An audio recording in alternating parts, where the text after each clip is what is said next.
함께 찬양 드리시면서 4월 셋째 주 예배 드리도록 하겠습니다.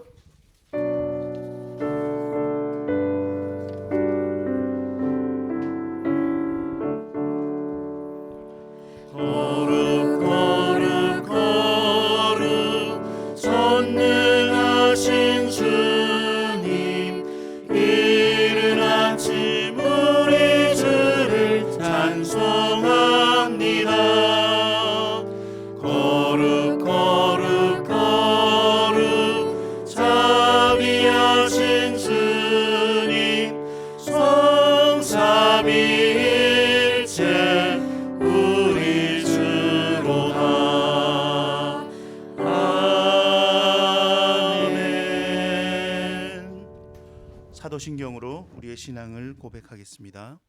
나는 전능하신 아버지 하나님 천지의 창조주를 믿습니다. 나는 그의 유일하신 아들 우리 주 예수 그리스도를 믿습니다. 그는 성령으로 잉태되어 동정녀 마리아에게 나시고 본디오 빌라도에게 고난을 받아 십자가에 못 박혀 죽으시고 장사된 지 사흘 만에 죽은 자 가운데서 다시 살아나셨으며 하늘에 오르시어 전능하신 아버지 하나님 우편에 앉아 계시다가 거기로부터 살아있는 자와 죽은 자를 심판하러 오십니다. 나는 성령을 믿으며 거룩한 공교회와 성도의 교제와 죄를 용서하는 것과 몸의 부활과 영생을 믿습니다. 아멘. 함께 찬양드리겠습니다.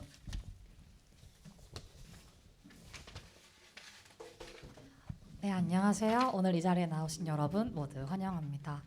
첫 번째 찬양으로 비 준비하시니 다음 찬양 드리면서 오늘 찬양을 시작하면 좋겠습니다.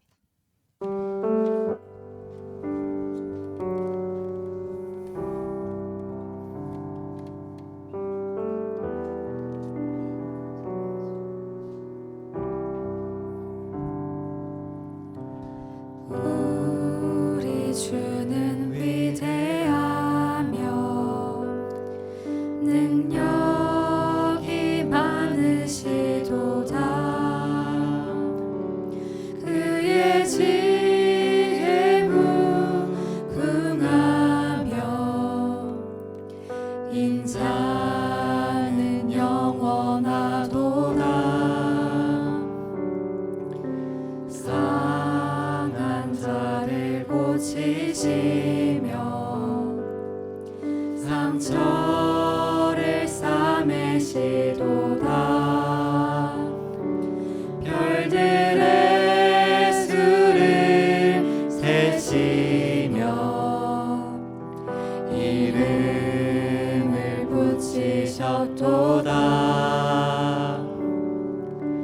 그가 구름으로 하늘을 덮으시며 땅을 위하여 비 준비하시니 예루살렘아 여호와를 찬송할지어다. 내 하나님을 감사함으로 그 앞에 나가며 주 임재 앞에 경배해.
하신 하나님 사랑 낮은 자를 높여주시고 아름다운 하늘나라 허락하시고 내 모든 것 예비하시네 찬양함의 기쁨을 감사함의 평안을 간구함의 하나님 알도록 하셨네 찬양함의 기쁨을 감사함의 평안을 간구함의 하나님 알도록 하셨네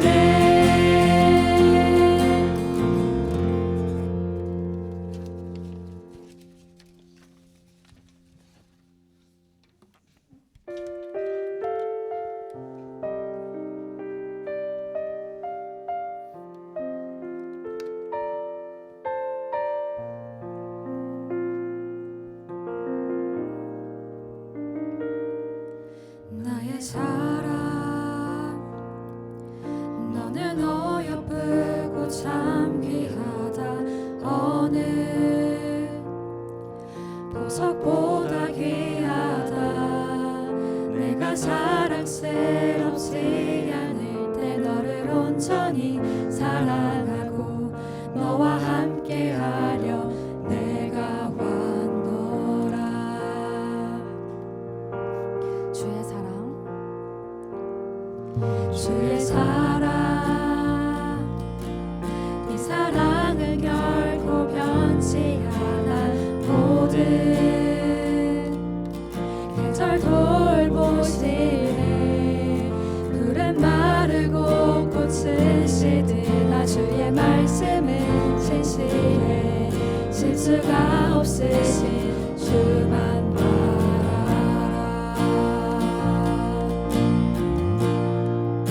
주님의 나라와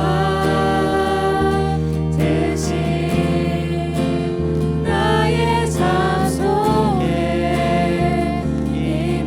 임하시며 주님 알기를 주만 보기를 소망해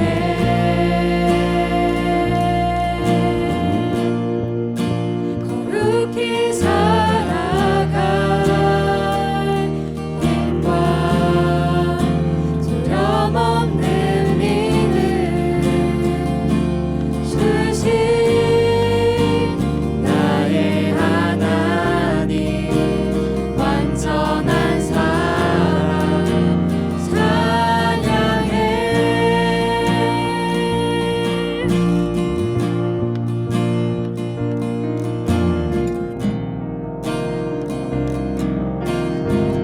다시 한번 주의 사랑 찬양 드렸으면 좋겠습니다.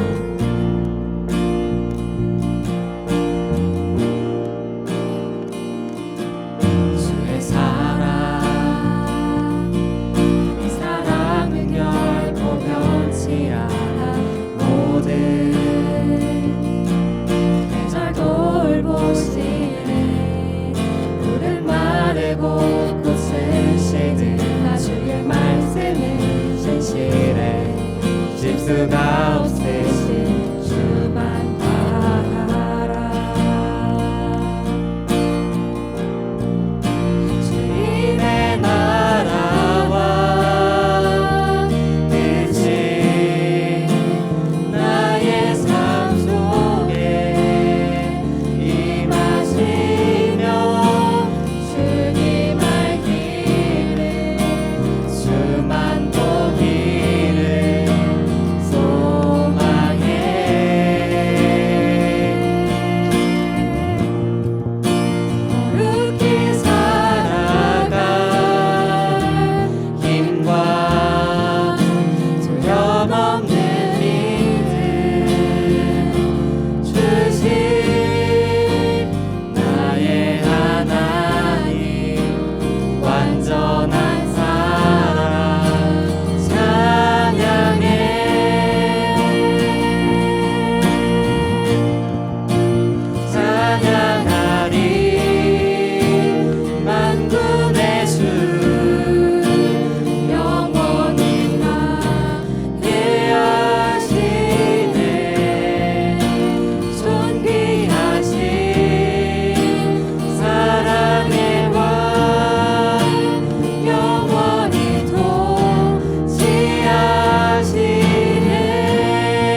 속에 깊이 들어오신 하나님을 저희가 외면하지 않고 그를 온전히 받아들이고 그를 찬양할 수 있는 사람이 될 수 있도록 하나님을 통해서 우리가 세상을 향한 두려움 모두 다 잊고 담대히 나아갈 수 있도록 다 함께 기도드리고 또 오늘 설교를 전하실 배종고 목사님을 위하여 기도드렸으면 좋겠습니다.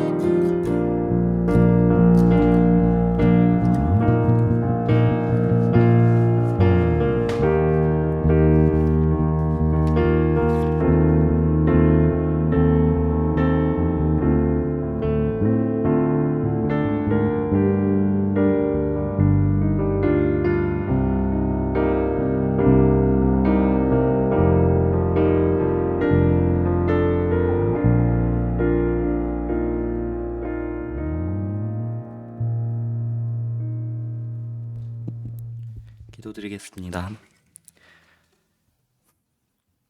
살아계신 하나님 아버지, 오늘도 하나님의 풍성한 임재와 영광 가운데 나아갑니다. 지극히 작은 저희가 지극히 높으신 아버지의 영광을 노래합니다. 아버지의 사랑과 공의가 온 땅에서 영원히 영광 받으소서. 말씀입니다. 보라, 처녀가 잉태하여 아들을 낳을 것이요 그의 이름은 임마누엘이라 하리라 하셨으니 이를 번역한즉 하나님이 우리와 함께 계시다 함이라. 마태복음 1장 23절 말씀. 아멘. 오늘도 십자가의 그 은혜를 기억하며 구주 되신 예수 그리스도의 이름을 찬양합니다. 사랑하는 예수님, 정말 저희의 의지와 힘으로는 온전한 만족으로 거룩한 삶으로 나아갈 수 없음을 고백합니다. 정말 주님 없이 살 수 없음을 고백합니다. 저희를 구원하시고 넘어서 언제나 저희를 홀로 내버려 두지 않으시는 그 이름을 찬양합니다. 때론 공허하고 부족한 저희의 삶을 풍성한 긍휼로 감싸다 영원한 아버지의 집에 거하게 하소서. 주님 한 분만으로 만족한다는 고백이 매 순간 드려지게 이끄소서. 말씀입니다. 모든 지킬 만한 것 중에 더욱 내 마음을 지키라. 생명의 근원이 이에서 남이니라. 아멘. 저희의 중심을 보시는 주님, 저희의 마음이 예수님과 함께 거니는 정원되길 구합니다. 깨끗게 하시고 새롭게 채우소서. 주님 앞에 나아가오니 죄된 모습들 돌이키게 하소서. 깨닫지 못한 죄가가 있다면 성령님께서 깨닫게 하시는 은혜 베푸소서. 완전하신 예수님께 나아가오니 저의 교만함, 죄인됨, 거짓됨의 뿌리들을 뽑고 예수님의 겸손과 거룩, 의로움을 오늘 실천하는 열매들이 맺히게 하소서. 마음이 깨끗이 되어 아버지와 교제하는 기쁨을 항상 누리며 살기 원합니다. 저희를 교회로 모으시고 또 성도님들을 여러 자리에 심으시고 능력과 소유를 시간을 주신 주님께 감사합니다. 인도하시는 그 손길이 선하시기에 주님께 감사합니다. 구하옵기는 주님이 주신 모든 것, 주님이 기뻐하시는 길로 흘려보낼 수 있는 용기와 지혜를 더하소서. 저희의 순종으로 저희 삶의 주인이 주님임을 선포하기 원합니다. 저희 교회에, 저희 연구실과 가정과 캠퍼스에 저희 땅과 나라와 열방의 유일한 왕이 예수님임을 선포하기 원합니다. 복음을 위해 살고 언제나 주님께 영광 돌리기 힘쓰는 저희 되게 이끄소서. 육체적으로 영적으로 저희의 모든 필요를 아시는 주님, 고통받는 지체들을 보듬으사 위로와 굳센 믿음을 더하소서. 참된 자유를 허락하소서. 저희 교회가 함께 애통해하고 위로하고 또 중보하여 기도하는 교회 되길 원합니다. 또 오늘 말씀 가운데 전하시는 배종곤 목사님의 입술을 듣는 성도님들의 마음을 주장하시길 구합니다. 완전하신 주님의 말씀으로 이곳을 새롭게 세우실 것들을 소망합니다. 저희 각자의 마음을 새롭게 세우실 것들을 소망합니다. 감사합니다. 이 모든 기도 우리를 당신의 의의 길로 초대하신 거룩하신 예수 그리스도의 이름으로 기도드립니다. 아멘.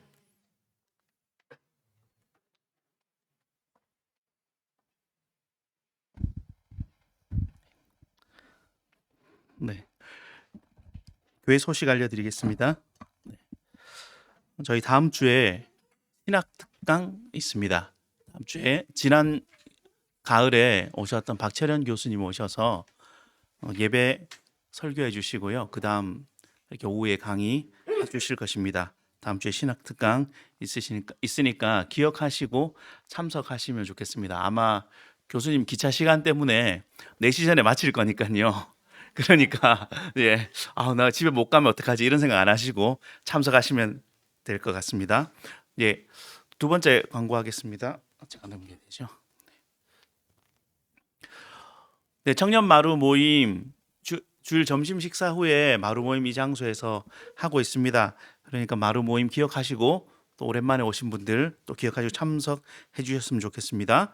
그리고 수요 집밥 한 끼 계속해서 진행하고 있습니다. 그리고 수요일 날 저녁에 말씀 나눔 모임 하고 있는데요. 저녁에 9시부터 10시까지 하는데 스낵바 회의실에서 했는데 지금 공사 중이라, 그래서 이 공사 기간 동안만 특별히 저기 IBF 동아리 방을 좀 빌렸습니다. 그 시간. 그래서 그 시간에 9시부터 10시까지 모여서 말씀 나눔하고 기도하는 시간 갖고 있으니까 여러분 기억해 주셨으면 좋겠습니다.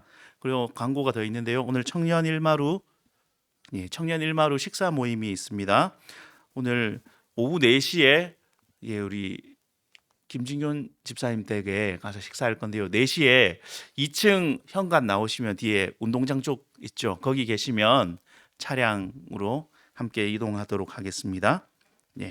그리고 한 가지 광고는 우리 강신철 목사님 4월 10일 지난주 월요일부터 안식월 중이시고요. 5월 7일까지 4주간 안식월 갖게 되십니다. 생각나실 때마다 기도하셨으면 좋겠습니다. 기도해 주시면 좋겠습니다. 잘 회복하시고 또 잘 쉬시고 또 돌아오셔서 은혜를 함께 나눌 수 있게 해달라고 하셨으면 좋겠습니다.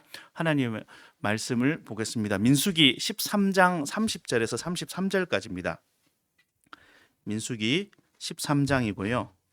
민수기 13장 30절에서 33절까지 말씀입니다. 성경책에는 제가 가진 성경으로 구약 216면쯤에 있습니다. 함께 저희 짧은 성경이니까 함께 읽도록 하겠습니다. 읽겠습니다. 갈렙이 모세 앞에서 백성을 조용하게 하고 이르되 우리가 곧 올라가서 그 땅을 취하자 능히 이기리라 하나 그와 함께 올라갔던 사람들은 이르되 우리는 능히 올라가서 백성을 치지 못하리라. 그들은 우리보다 강하니라 하고 이스라엘 자손 앞에서 그 정탐한 땅을 악평하여 이르되 우리가 두루 다니며 정탐한 땅은 그 거주민을 삼키는 땅이요 거기서 본 모든 백성은 신장이 장대한 자들이며 거기서 네피림 후손인 아낙 자손의 거인들을 보았나니 우리는 스스로 보기에도 메뚜기 같으니 그들이 보기에도 그와 같았을 것이니라. 아멘. 오늘 민수기 본문을 가지고 저희가 함께 말씀을 나누기 원합니다. 제목을 기준과 표준이라고 정해보았습니다. 기준과 표준. 정해보았습니다. 여러분 기준이라는 말이 있습니다. 그죠? 기준이라는 말이 있고 표준이라는 말이 있는데 비슷한 말 같은데 조금 다른 의미를 가지고 있더라고요. 기준이란 말은 오히려 규범, 지켜야 될 것에 가깝고요. 표준은 일반적으로 통하는 통상적인 것들로 표준을 잡는 경우가 많이 있다고 합니다. 여러분 우리는 기준의 중심으로 사십니까? 표준을 따라서 사십니까? 라는 질문들을 한번 해보고 오늘 본문을 시작하도록 하겠습니다. 민수기 본문 묵상을 매일 성경을 통해서 하고 계십니다. 마태복음을 하다가 마태복음 마치고 민수기로 넘어왔습니다. 민수기 11장부터 시작되는 본문인데요. 11장 시작하자마자부터 어떤 이야기들이 나왔는가 한번 돌아보면 광야에 여전히 이들이 머물러 있습니다. 이 광야에서 실패한 이야기들이 11장부터 계속 이어지고 있습니다. 광야에 실패한 이야기가 이어지는데 실패한 이야기가 어떻게 이어지는가 하면 백성들이 하나님을 이제 원망하기 시작하는 것이죠. 백성들이 하나님을 원망하는 첫 번째로 11장 내용에 보면 백성들의 그 원망, 악한 말로 원망하는 내용들을 보시고 내용을 듣고 하나님께서 진 끝을 사르는 다베라라고 성경이 이야기했습니다. 다베라라는 진 끝을 불사르는 진노를 표시하고 있습니다. 이어서 두 번째 원망도 있는데요. 11장에 동일하게 이어지는데 사람들이 이제 이런 원망을 합니다. 우리가 애굽에 살았으면 참외도 먹고 부추도 먹고 오이도 먹고 마늘도 먹고 생선도 먹고 먹을 거 많이 먹었는데 생선, 오이, 참외, 부추, 파, 마늘 다 먹었는데 여기 광야에 와가지고 그걸 못 먹고 우리 잘 못 먹고 산다. 이렇게 불평해요. 여러분 성경에 참외 이야기 나오는 거 아세요? 성경에 참외 이야기가 여기 나오더라고요. 부추 이야기도 나오더라고요. 이렇게 무엇을 먹지 못함을 가지고 불평하고 불만하고 있더라고요.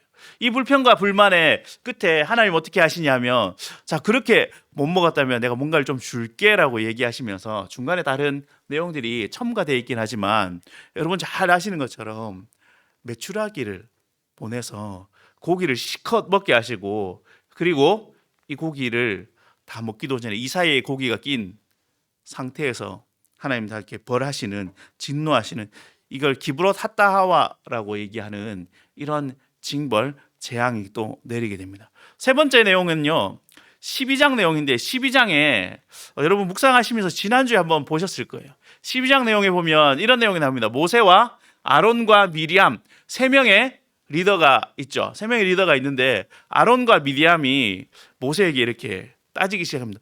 우리도 모세만큼 하나님의 은혜를 받은 사람인데, 우리도 이만큼 한 사람인데, 우리도 이만한 사람인데 모세만 잘났냐, 이렇게 얘기하죠.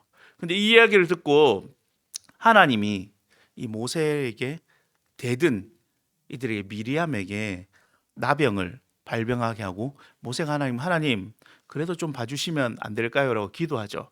기도할 때 하나님이 그럴 수 없다 하면서 일주일간 진 밖에서 나병으로 투병하게 되는 일들이 일어납니다. 왜 일들이 일어나냐면, 모세는 하나님이 세운 백성의 지도자입니다. 미리암과 아론은 동일하게 세운 자이긴 하지만 미리암과 아론보다 모세에게 하나님께서 더 지도자로서 자리를 매김하게 하셨다라는 거죠. 그럼 저희가 성경을 찾아보면 12장의 중반쯤에 보면 하나님이 이 세 사람을 다 불러 모으거든요. 불러 모아서 하나님 이야기가 이렇게 됩니다. 모세는 내가 대면해서 이야기하지만 미리암과 아론 너는 내가 전해주지 않느냐라고 얘기하면서 모세랑 너희는 급이 달라, 이렇게 이야기합니다. 그런데 이 12장 3절에 재밌는 구절이 하나 있습니다. 뜬금없이 모세는 온 지면에서 가장 온유한 자라라는 이야기가 나와 있거든요. 여러분 이거는 많이 들어보셨죠? 모세는 온유한 자다. 그렇게 들으면 온유한 모세니까 좀 어떨까라고 생각해 볼 듯합니다. 여러분 어떤 것이 온유한 것일까요? 간단하게 12장 이야기를 가지고 이야기한다면, 모세는 12장에서 자신을 비방하는 미리암과 아론에게 어떤 반응을 보이지 않습니다. 그리고 하나님이 미리암에게 나병을 발병하게 했을 때 다시 하나님께 기도하면 하나님 좀 용서해 주시면 안 될까요? 좀 물러주시면 안 될까요? 라고 요청합니다. 그렇지만 그 대답에 하나님이 아니야, 일주일 동안 진중에 진을 떠나서 나병이 걸려 있을 거야 라는 이 말에 다시 수긍하는 거죠.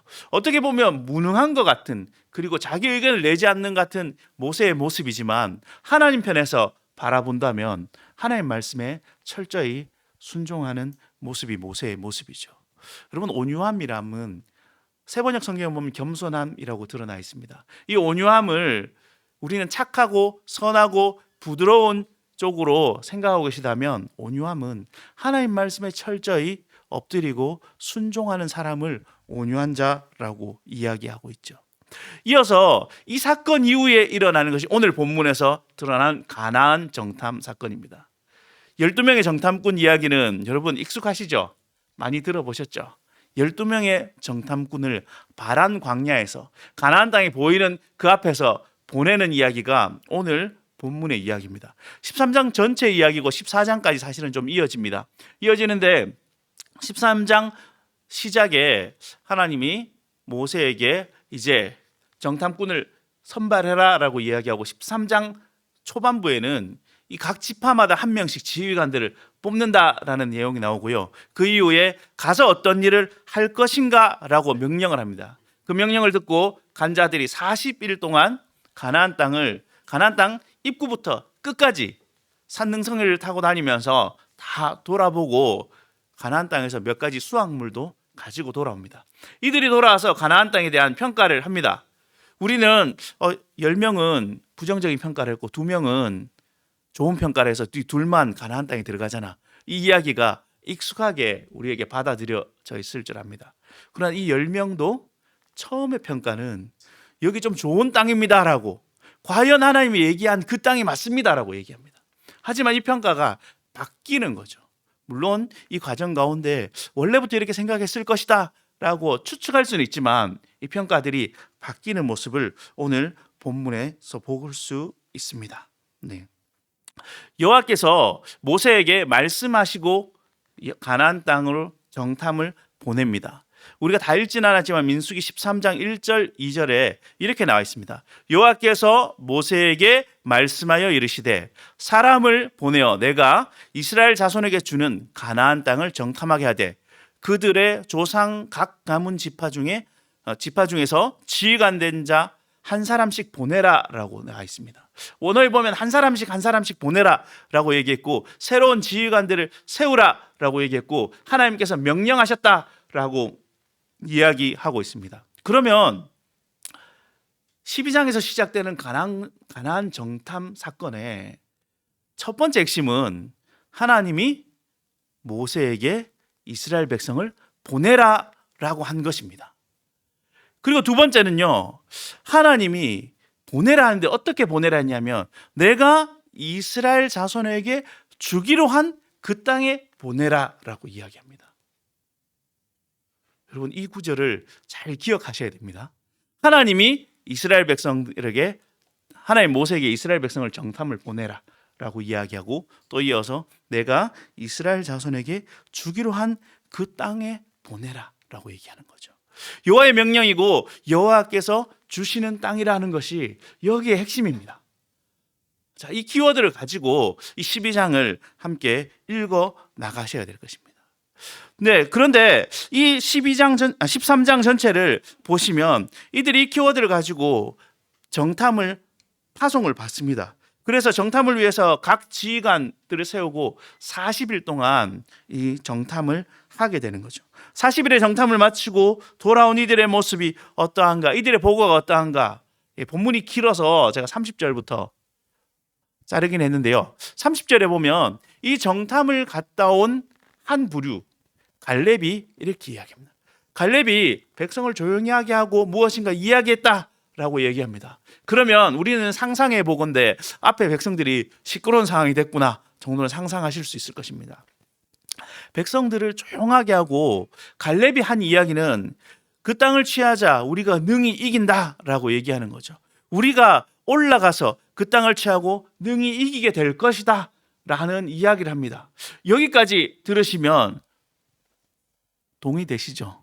하나님 주기로 약속한 땅을 하나님 정탐꾼을 뽑아서 보냈고 그리고 거기 갔다 한 40일 동안 정탐한 사람이 돌아와서 하는 이야기가 여러분 조용히 보십시오.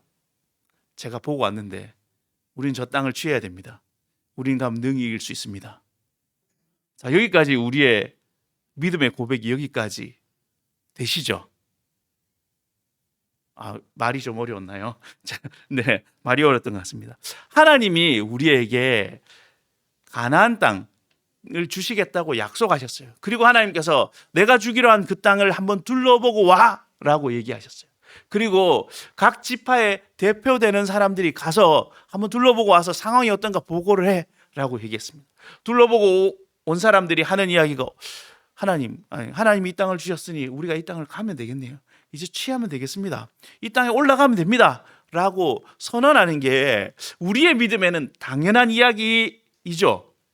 당연한 이야기로 들리지 않습니까? 당연히 이렇게 해야 되지 않습니까? 그런데 그 다음 31절을 보면 갈렙은 이렇게 이야기했는데 이런 식으로 본문이 진행됩니다. 갈렙은 이렇게 이야기했는데 그와 함께 올라갔던 다른 이들이 하는 말은 우리는 안 되겠는데 우리는 가서 어떻게 답을 얻지 못하겠다. 우리는 그 땅을 차지하지 못하겠다. 왜냐하면 그들이 우리보다 강한 것 같아 라고 이야기하고 있는 거죠. 갈렙을 제외한 나머지 10명의 나머지 사람들의 평가는 우리는 능히 그들을 이길 수 없다라는 상반된 보고를 하고 있다는 거죠. 그들의 보고는 우리보다 그들이 훨씬 강하다라고 이야기하고 있다라는 것입니다. 여러분, 32절을 이어서 보면 이스라엘 앞에서 그 정탐한 땅을 악평하여 이르되 우리가 두루 다니며 정탐한 그 땅은 거주민을 삼키는 땅이요 거기서 본 모든 백성은 신장이 장대한 자들이며. 왜 우리가 못 이기냐면, 왜 우리가 올라가서 안 되냐면, 바로 여기는 이 땅이 악평했다, 나쁜 땅이다, 땅은 이곳이 좋지 않다, 우리가 가면 거주민을 삼키는 땅이다, 가면 다 죽을 거다라고 이야기하는 거예요. 이들의 이유는 땅을 악평하고 거주민을 삼키는 땅이라고 평가하는 것이 이들의 이유입니다. 그런데 재미있게도 13장 27절, 성경을 가지고 계시면 13장 27절을 한번 읽어 주시겠습니까? 제가 찾아주십시오. 제가 읽도록 하겠습니다. 13장 27절, 모세에게 말하여 이르되 당신이 우리를 보낸 땅에 간즉 과연 그 땅에 젖과 꿀이 흐르는데 이것은 그 땅의 과일이니라라고 얘기해요. 정탐을 다녀온, 이거는 갈렙만 이야기한 게 아니라 정탐을 다녀온 사람들이 하는 얘기예요. 갔는데 와, 여기 진짜 좋은 곳이구나, 여기 정말 대단한 곳이구나. 예, 웃으시는 이유를 저는 알았습니다. 네, 알아서 들으십시오. 네, 이 갔는데 젖과 꿀이 흐르는 땅이고, 그리고 거주민을 삼키는 땅이 아니라 여기 주민들이 강하고 장성해 있다, 강하고 크다라는 이야기는 다른 얘기로 하면 이 땅에서 큰 족속들이 잘 살아간다라는 거예요. 이 땅에서 먹을 것들이 있고 살만하다는 거예요. 그러면 이들의 보고는 무엇이냐면 이 가나안 땅은 가면 다 죽어요의 땅이 아니라 가면 살만하고 행복하고 좋은 곳이에요라는 보고죠. 근데 이렇게 보고를 했던 자들이 이 보고가 바뀌어진 것이 되게 의아한 것이죠. 33절 계속해서 보면 거기서 네피림의 후손인 아낙 자손의 거인들을 보았으니 우리는 스스로 보기에도 메뚜기 같으니 그들이 보기에도 그와 같았을 것이니라. 우리가 가서 보니까 어떤 족속이 있냐면 네피림 거인들이 있었고, 그럼 그 거인에 비해서 우리는 메뚜기 같은 존재들입니다 라고 이야기합니다. 여기에 더하여 우리 스스로 우리가 메뚜기처럼 보입니다 라는 것에 더 넘어서서 그들도 우리를 그렇게 봤을 것입니다 라고 보고를 하고 있습니다. 가나안 거인들이 그들에겐 재앙과 같은 존재들이죠. 메뚜기 같은 자신들에게 어떤 모습으로 비칠까라고 두려워하고 있죠. 그리고 그들이 그렇게 볼 것이다 라고 예상하고 예측하고 있다는 거예요. 근데 여기서 여기까지 보고 중에 가나안 사람들이 한 말은 한마디도 없어요. 가나안 사람은 아무도 이스라엘 백성들을 보고 메뚜기 같다, 젖과 꿀이 메뚜기 같다, 이들은 만만하고 우리가 다 오면 다 우리 땅에 삼켜버릴 것이다 라고 이야기하지 않아요. 그들 스스로 우리는 이런 존재이다 라고 얘기해요. 자, 그러면 하나님이 이런 보고가 나올 건데 왜 정탐을 보냈을까라는 의문이 생길 수 있는데, 신명기 1장 22절에 보면 이 정탐 이야기를 좀 다른 모습으로 이야기합니다. 신명기 1장에서 정탐을 한 이유는 백성의 요청으로 가게 되었다 했죠. 너희가 다 내 앞으로 나와 말하기를 우리가 사람을 우리보다 먼저 보내어 우리를 위하여 그 땅을 정탐하고 어느 길로 올라가야 할 것과 어느 성읍으로 들어가야 할 것을 우리에게 알리게 하자 하기에 이렇게 나와 있습니다.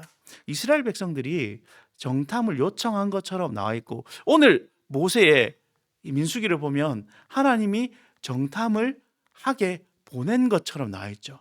우리를 혼란스럽게 하는 성경의 본문일 수 있는데요. 그런데 자, 이 두 가지 해석이 헷갈린다, 틀리다라고 볼 수 있겠지만, 여러분 본문을 보신다면 어떻게 되어 있냐면 이들이 가나안 땅 앞에 있습니다. 그리고 하나님 여기 가서 어떻게 해야 될까요? 라고 묻게 되죠. 또한 동시에 하나님이 너희에게 준 선물의 땅이 여기이다. 두 말을 이어본다면 가나안 땅 앞에 있는 이들에게 하나님께서 정탐을 하게 허락하신 것은 하나님이 이미 주기로 약속한 땅이기 때문이에요.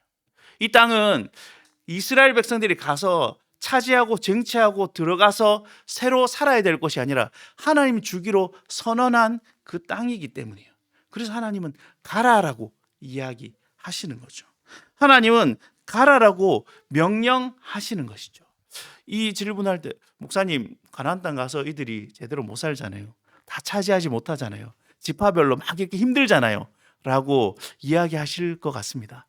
그런데 하나님은 이 가나안 땅을 오롯이 하늘나라의 표본으로 이들에게 주셨죠.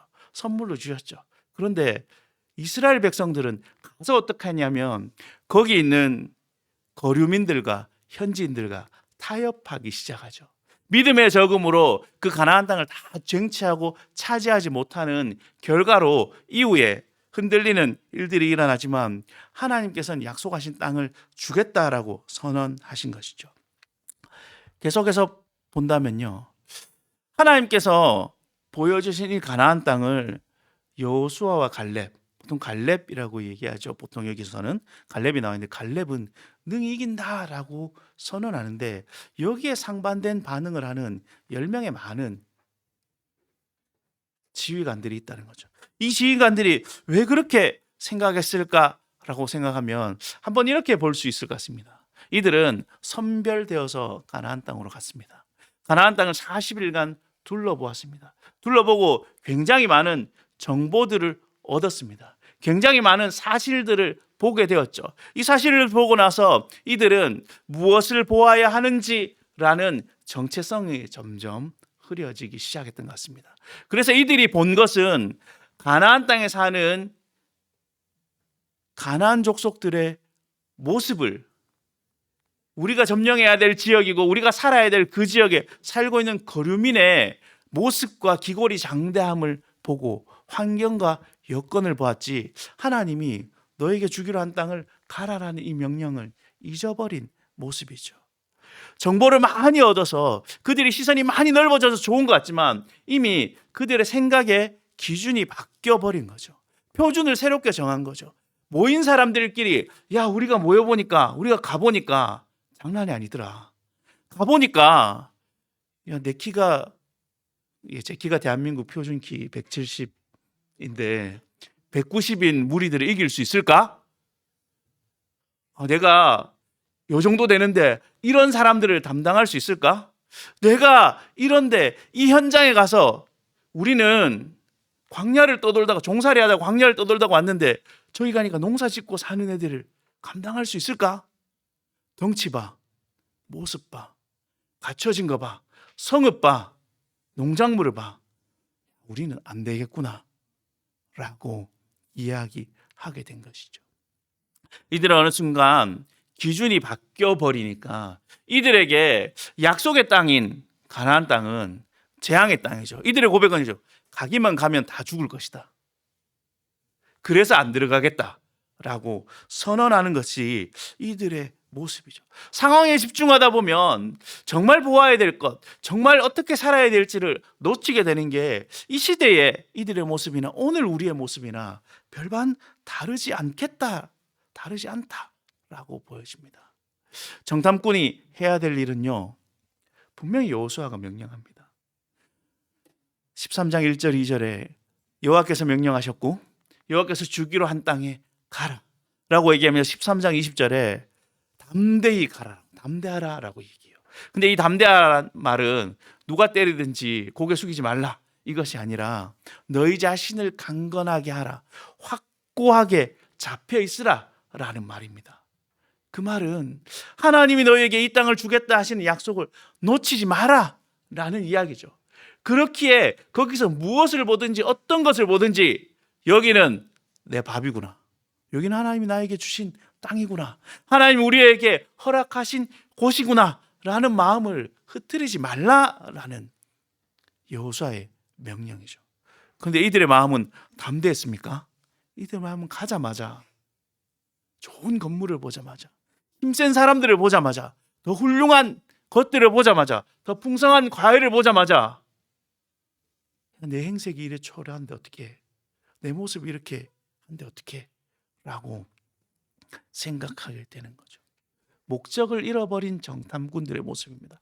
하지만 여러분 정탐꾼이라고 생각하신다면, 누군가를 어딘가에 정탐을 보낸다라고 생각하신다면, 우리가 누군가를 다 정탐을 한번 오늘 보내보도록 하겠습니다. 정탐을 보낼 때 야, 가서 이거 알아보고 와 라고 얘기하지 않나요?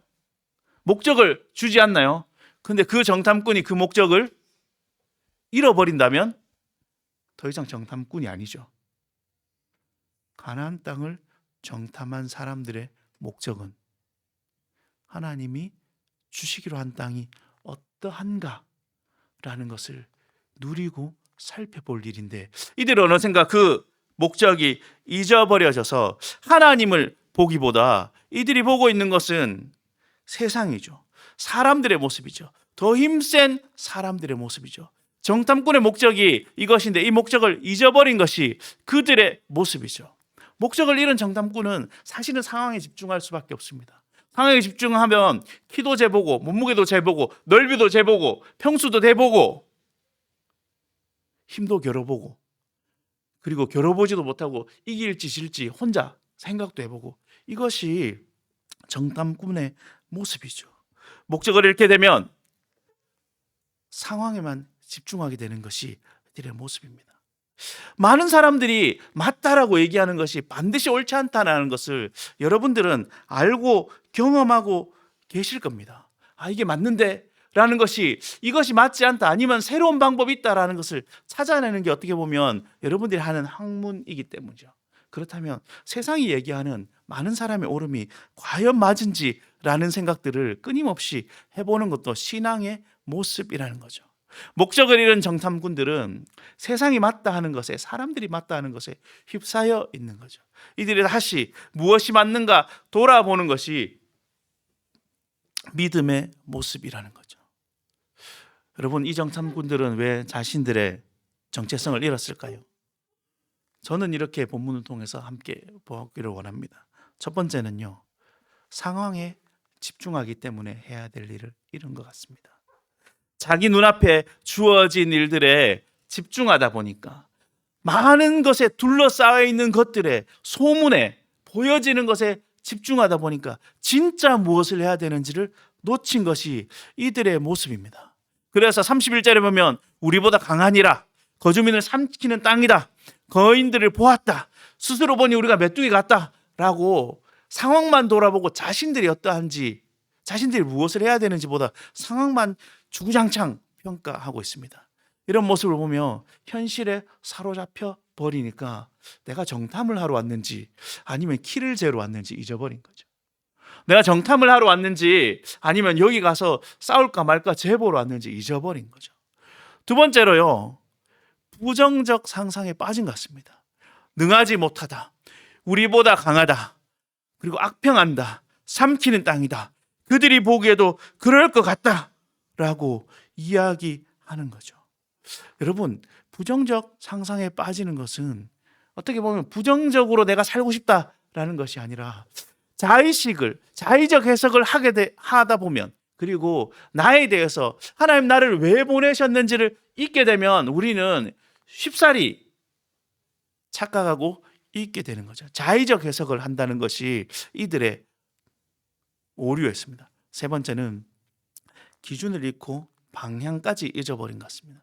정탐을 하라, 주는 땅이다, 그리고 올라갈 땅이다, 정탐한 땅이다 라고 얘기하는데, 이들은 정탐이라기보다 야, 여기가 참 대단하군요 라고 해서 온 이스라엘 백성들을 동요하게 만드는 것들이 이들의 모습이죠.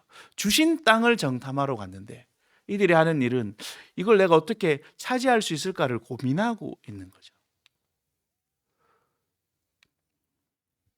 보이지 않는 하나님보다 세상이 훨씬 신뢰되기 때문에 이런 것입니다. 여러분, 보이지 않는 하나님보다 하나님이 세상이 신뢰되니까 우리는 출애굽한 백성에게 주어진 가나안 땅이 하나님 약속으로 보이는 것이 아니라 가면 죽을 땅으로밖에 보이지 않는 것이죠. 왜냐하면 가나안이라는 세상이 우리들을 삼켜 버릴 것이니까요.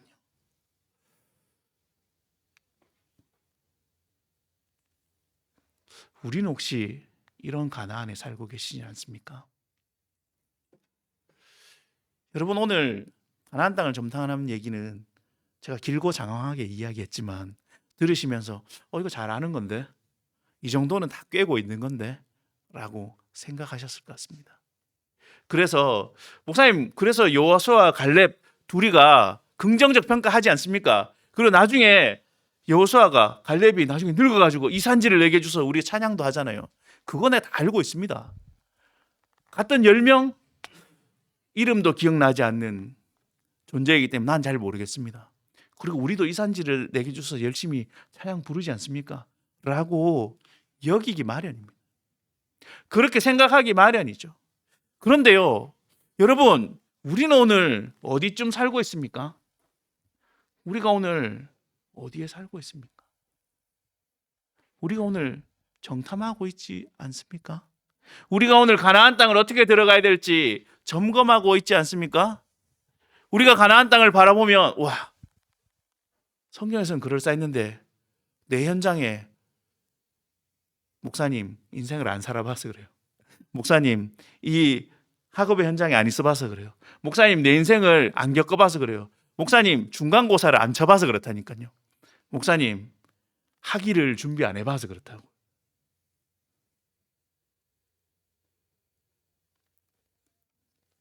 그래서 우리 이렇게 얘기하지 않습니까?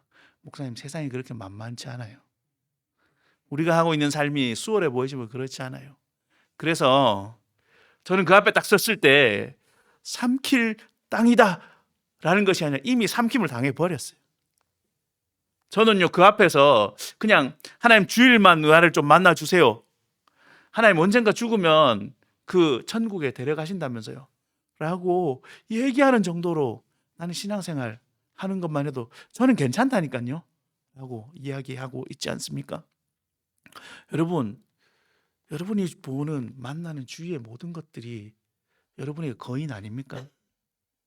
혹시 여러분이 만만 떼떼하게 이길 만한 그런 존재들이 있을까요?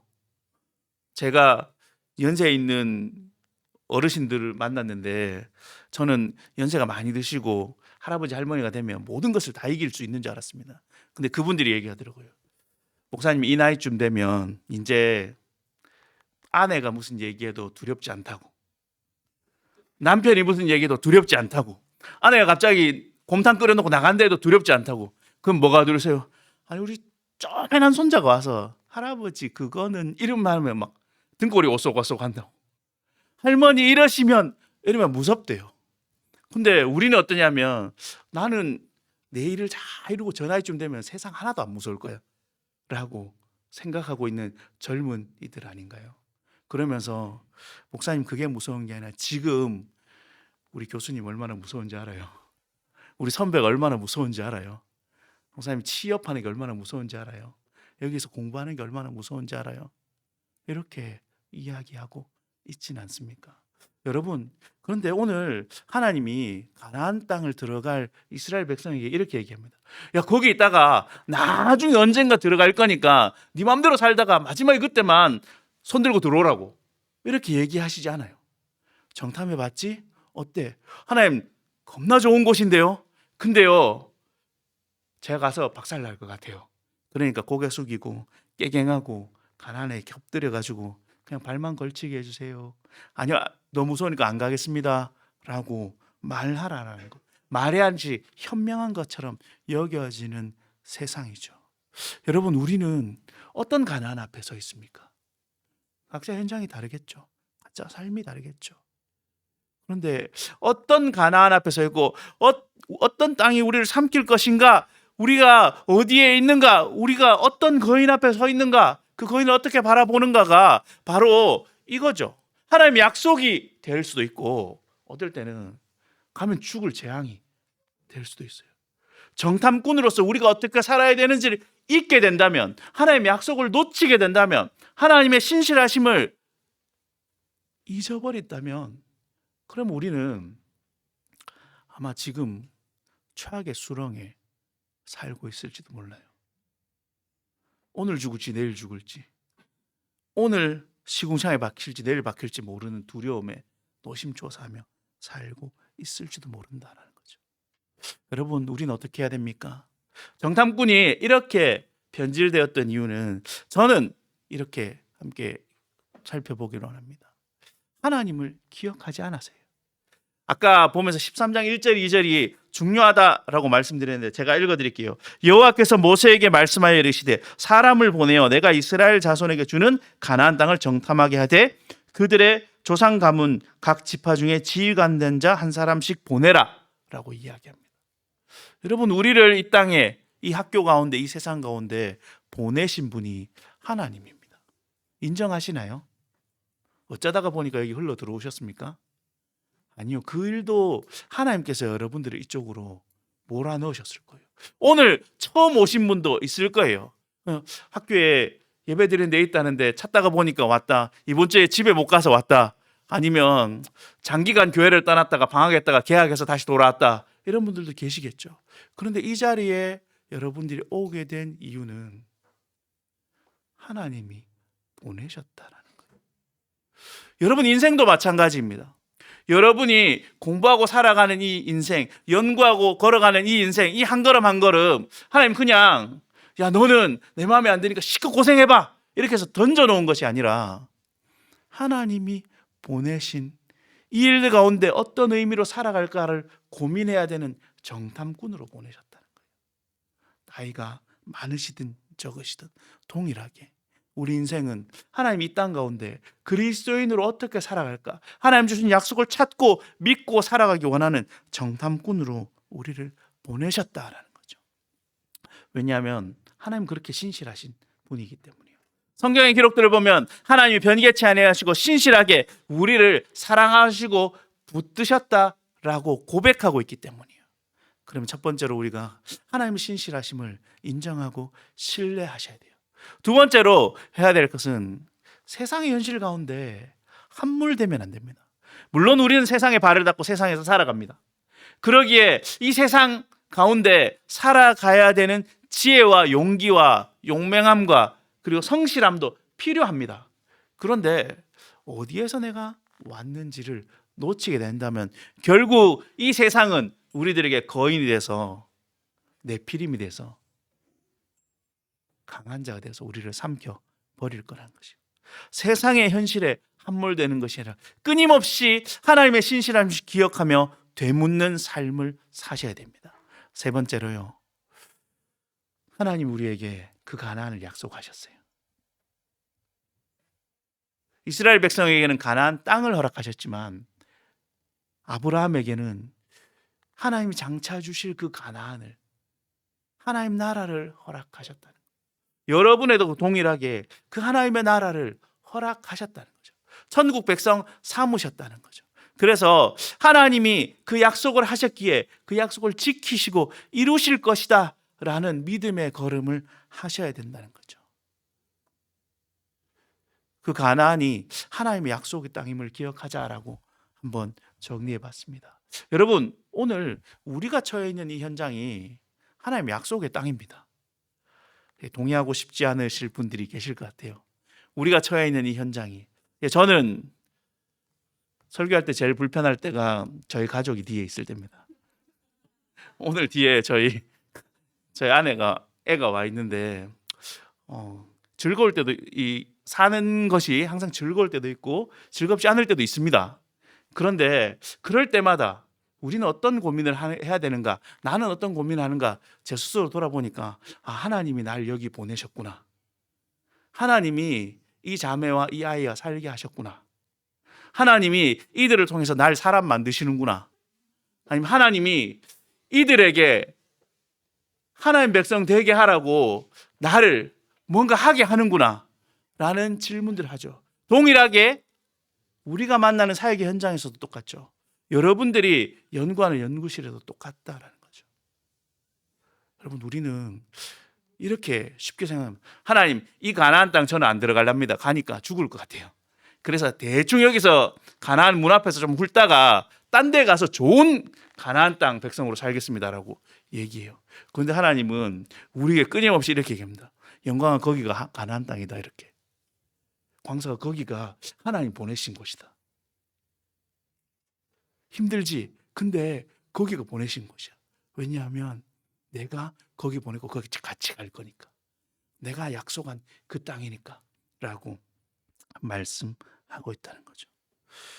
귀한 성도 여러분, 쉽지 않은 시간을 살아갈 줄 압니다. 그러나 현상에 함몰되는 것이 아니라 그 자리에서 하나님의 약속을 붙들고 사십시오. 혹시 목사님 이건 하나님 약속이 아닌 거고 하나님 버린 것 같습니다 라고 생각이 든다면 하나님께 한번 물어보십시오. 저한테 묻지 마시고. 하나님 이거 약속입니까? 버립니까? 물으십시오. 저한테 물으면 저는 몰라요. 근데 하나님께 물어보십시오. 여러분, 하나님 물을 수 있잖아요. 하나님 이거 진짜 버리죠? 그럼 하나님이 아닌 것 같은데 얘기하실 수도 있고, 야 네가 잘못해서 좀 벌을 주는 거야 얘기하실 수도 있겠죠. 근데 하나님께 물어보십시오. 약속인지 버린지. 각자 우리의 가나안에 얼마나 하나님의 약속을 붙들고 사는가, 그것이 그리스도인의 모습이죠. 세상의 표준에 휩싸여 가는 거는 굉장히 쉽습니다. 저항하지 않아도 되고 판단하지 않아도 돼요. 그냥 이게 맞겠구나 하고 흘러가면 되는 거죠. 그러나 하나님의 기준으로 사는 것은 결코 쉽지 않은 것이죠. 그러나 귀한 성도 여러분, 우리는 오늘도 하나님의 약속을 붙들고 하나님이 우리와 함께 하심을 신뢰하며 기억하며 하나님을 믿고 한 걸음 한 걸음 걸어가셨으면 좋겠습니다. 세상의 표준, 이게 맞아요 라고 다들 얘기하는 통상적인 삶이 아니라 그리스도인이기에 오늘 이 가나안에서 어떻게 견뎌낼까라는 것을 다시 물으며 살아가셨으면 좋겠습니다. 그것이 오늘 가나안 땅을 정탐하고 돌아온 이 12명의 정탐꾼들을 통해서 우리에게 주어지는 은혜인 것 같습니다. 이들의 실패 사례를 보고 얘들은 옛날에 이랬구나 이런 것이 아니라, 이 가나안 땅 내가 준 것이야. 너 어떻게 살지? 나의 백성을 어떻게 살지? 어떤 정탐을 할지? 어떻게 걸어갈지? 다시 되물어봐 라고, 거기를 믿음으로 살아가 라고 이야기하는 것이 우리에게 주어진 은혜 아닐까요? 이 한 주를 살아가시면서 그 하나님의 약속을, 그 하나님의 은혜를 다시 경험하며 되물으며 사는 귀한 주님의 백성들이 되셨으면 좋겠습니다. 함께 좀 찬양을 드리고 한 가지 기도를 했으면 좋겠습니다. 찬양 제목이 나를 통하여라는 찬양인데요. 네, 여러분, 나를 통하여 지금 서 있는 이곳에서 높임을 받으소서. 내가 밟는 땅 주님의 땅이니 하늘이 주의 이름 높이 올리며 넓은 바다도 주를 노래해. 천지를 만드신 만물의 통치자 높임을 받으소서. 여러분의 그 평생에 주의 이름을 높이며 어느 곳에서든지 주님을 예배하고 주님을 신뢰하고 살아가는 백성 되게 해달라고 우리의 고백이기도 하고, 또 함께 그렇게 하자라고 요청하기도 하는 그런 우리 믿음의 찬양이 되었으면 좋겠습니다. 함께 찬양 드리겠습니다.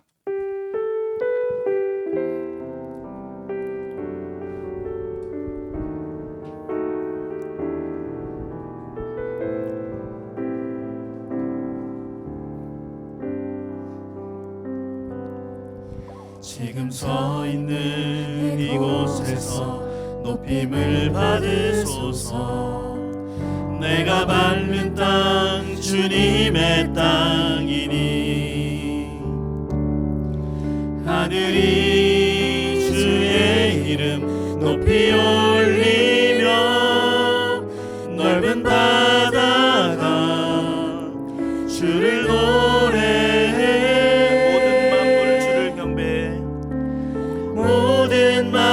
주를 경배해. 모든 입술 주를 찬양해.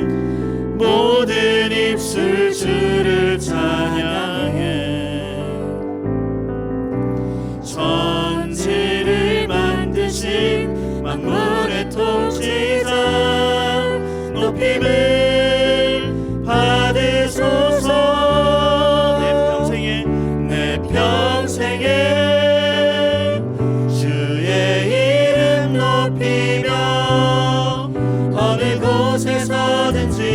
주님을 예배하리라. 내가 밟는 모든 땅 아버지의 영광이 선포되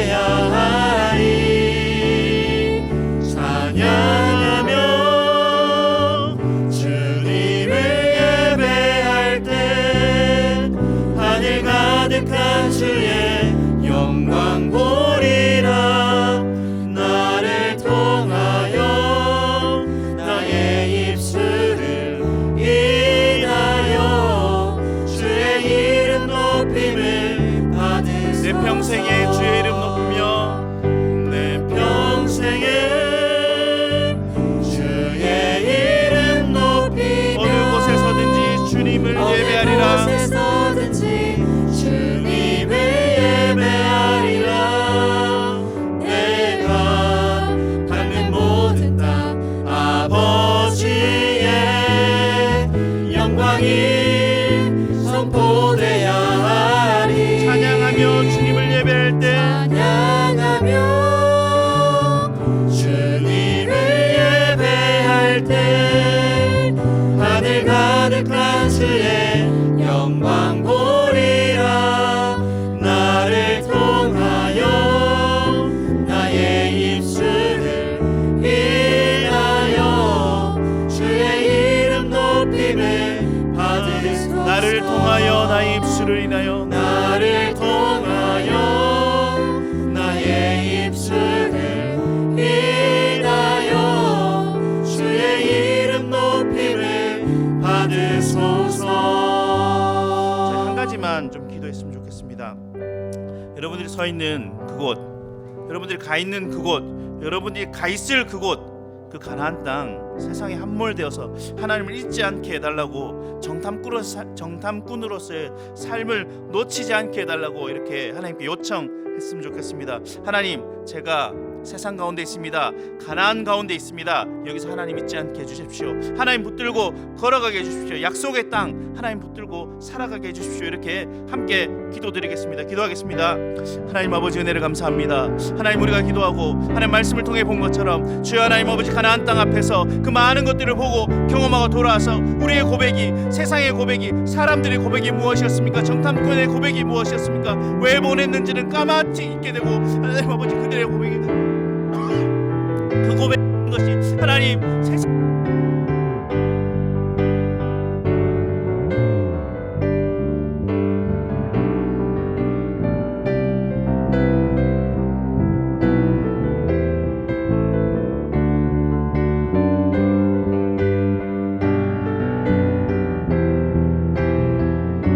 본문을 통해서 돌아보게 하신 것은 주님께서 하나님 아버지 우리를 그곳의 정탐꾼으로 하나님 백성으로 하나님 약속의 땅으로 보내셨다는 것을 돌아보게 됩니다. 주여 하나님 아버지, 우리 평생에 살아온 것처럼 우리의 삶의 현장 가운데 하나님 아버지 내 마음에 합하고 합하지 않는 곳이 있을 줄 압니다. 하나님 불합리하고 억울함도 있을 줄 압니다. 하나님, 그러한 그 가운데서 주님 이곳에 보내셨사오니 하나님 주신 약속 붙들고 살아가게 하여 주시옵소서. 하나님 일하시고 붙드시고 세우시고 채우실 것을 기대하게 하여 주시옵소서. 이곳에 하나님 함께 계시니 은혜의 땅이다라고 고백하는 믿음의 하나님 아버지 그 백성들 될 수 있도록 주여 도와주시옵소서. 하나님 아버지, 우리를 그렇게 붙들어 주시옵소서. 나에게 주어진 하루가 믿음으로 드러나는 삶 살기를 기대하시는 하나님, 내 삶을 돌아보니 하나님 앞에 살기보다 세상에서 살아가며 하나님을 신뢰하기보다 세상을 더 바라고 살아갈 때가 많습니다. 이스라엘의 어리석은 원망을 보며 애통해하고 답답해하면서도 나 또한 그런 모습으로 살아왔음을 고백합니다. 이제 하나님 믿음으로 하루를 열고 내 자리에서 하나님을 찬양하고 경배하고 하나님이 일하실 것을 기대하고 살아가게 하여 주시옵소서. 오늘 포스텍 모든 성도들이 함께 하나님을 높이며 또 하나님 우리를 파수꾼으로, 또 하나님 우리를 청지기로, 하나님 우리를 정탐꾼으로 보내셨다는 것을 기억하며 우리에게 주어진 이 자리에 주님 백성으로 살아갈 수 있도록 은혜 주실 것을 기대하고 소망합니다. 하나님, 그렇게 우리 인생을 주관하시고 붙들어 주시옵소서. 그렇게 하실 하나님을 기대하고 소망하며 모든 말씀 예수님의 이름으로 기도하옵나이다. 아멘. 주 예수 그리스도의 은혜와 하나님의 사랑과 성령의 교통하심이 인생의 가나안 앞에서 세상의 상황이 우리를 어렵게 하고 흔들어 놓지만 약속의 땅을 바라고 하나님의 신실하심을 따라 살기에 오늘 내게 주어진 땅이 그 약속의 땅임을 고백하고 살아가기 원하는 모든 포스텍 성도들의 가정과 일터와 연구실과 그 삶 가운데 영원토록 함께 계실지어다. 아멘.